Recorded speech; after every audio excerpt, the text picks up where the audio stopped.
Many of you probably know that we have a group in the parish of folks 55 and older, sort of, the senior sages.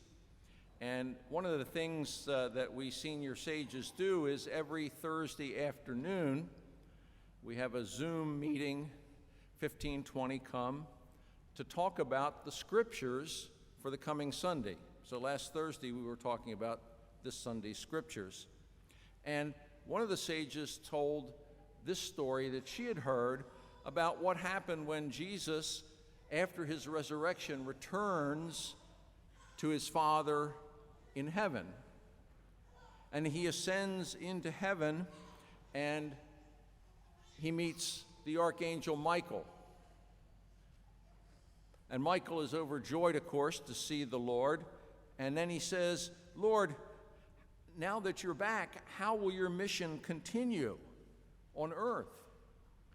And Jesus says, "Well, I commissioned my disciples to carry on the mission. I told them, as the Father sent me, so I send you."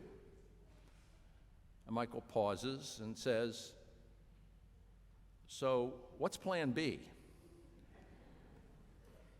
Of course, there is no plan B. There is only a plan A, and the plan A is you and me, his disciples. We're it. Without us, in all our weaknesses, there is no mission. That's the bad news. The good news is that we have everything we need to carry out the Lord's mission. We have everything we need. Let me unpack that claim a little bit.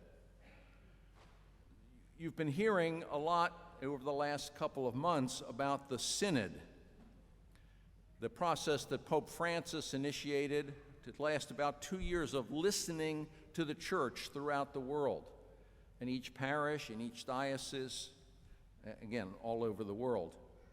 And we've been inviting you to attend a listening session. And by the way, you still have time to complete a survey about the synod online if you haven't participated in one of those sessions.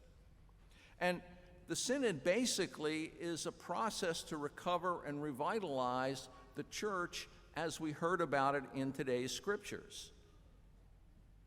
To use the tools that the Lord has given us to carry out the mission in the 21st century. The synod is about the tools that we need and that we have to fulfill Plan A. And the tools are communion, participation to carry out the mission. Communion, participation, mission. That's what the synod is all about. The communion is the community, the common life of the disciples of Jesus. That is, the community of the church, all of us. That's communion. Participation is everyone's active part in that common life.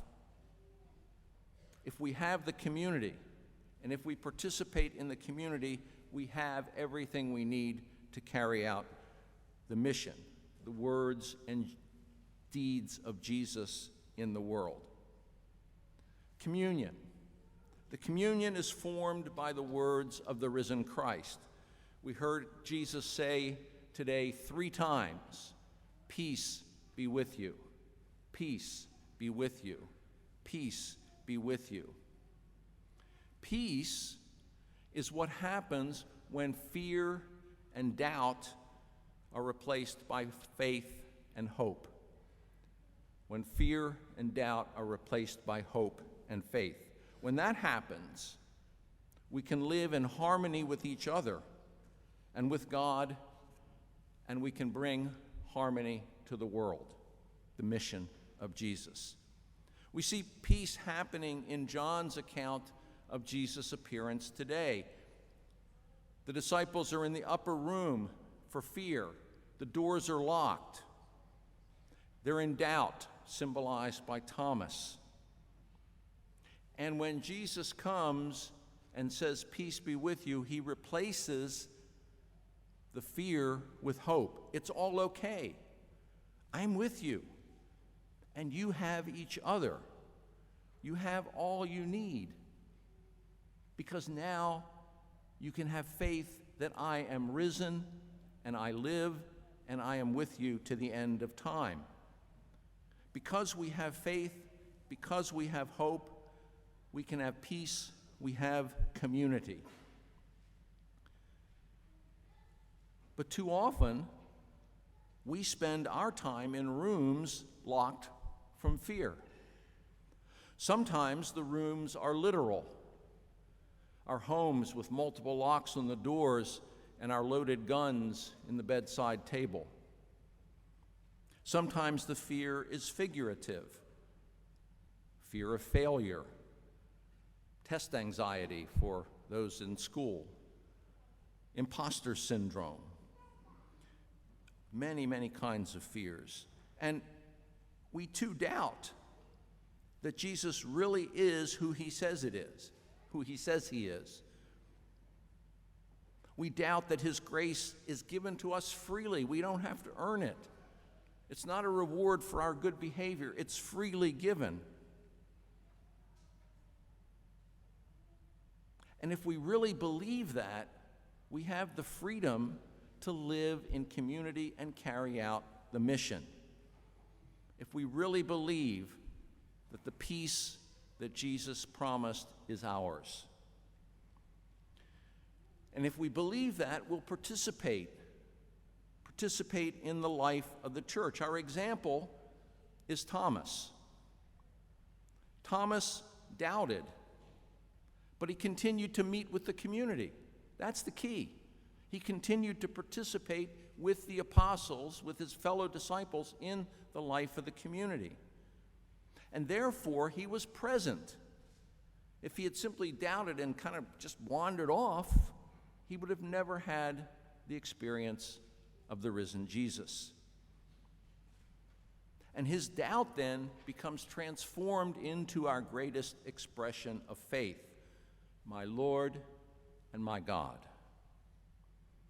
You and I participate in the life of the community. It's liturgies here this morning. It's sacraments, the sacrament of baptism, which will celebrate the Louisa Kate and her parents, Travis and Christina. It's sacred books, the book of the Gospels, our traditions. These, when we participate in these, we continue to believe that Jesus is Lord and God, and thereby we have life in his name.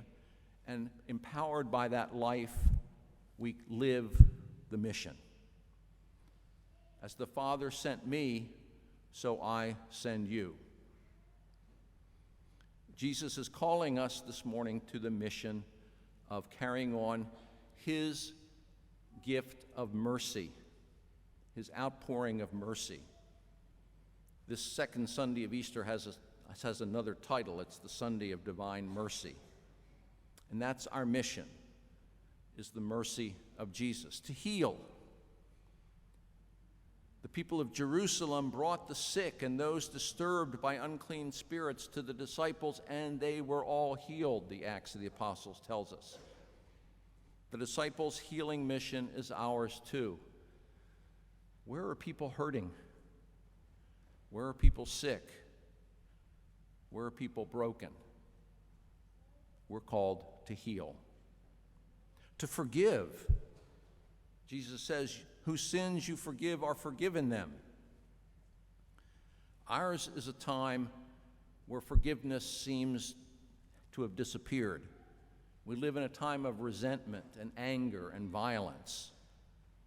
Wars in the Ukraine, in Yemen, Sudan, Ethiopia, so many other places. The resentment and the anger and the revenge symbolized by the six executions scheduled in this country in the next 3 weeks. Our mission is to replace anger and violence with forgiveness and nonviolence.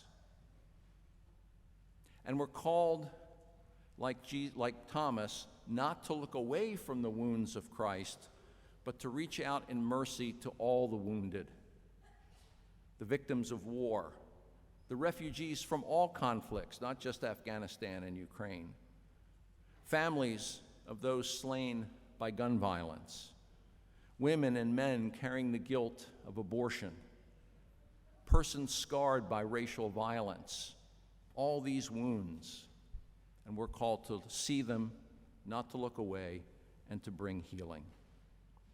And by the synod process, Pope Francis is inviting us to enter more completely into this mission through our community, through our participation in the community, and through living this mission.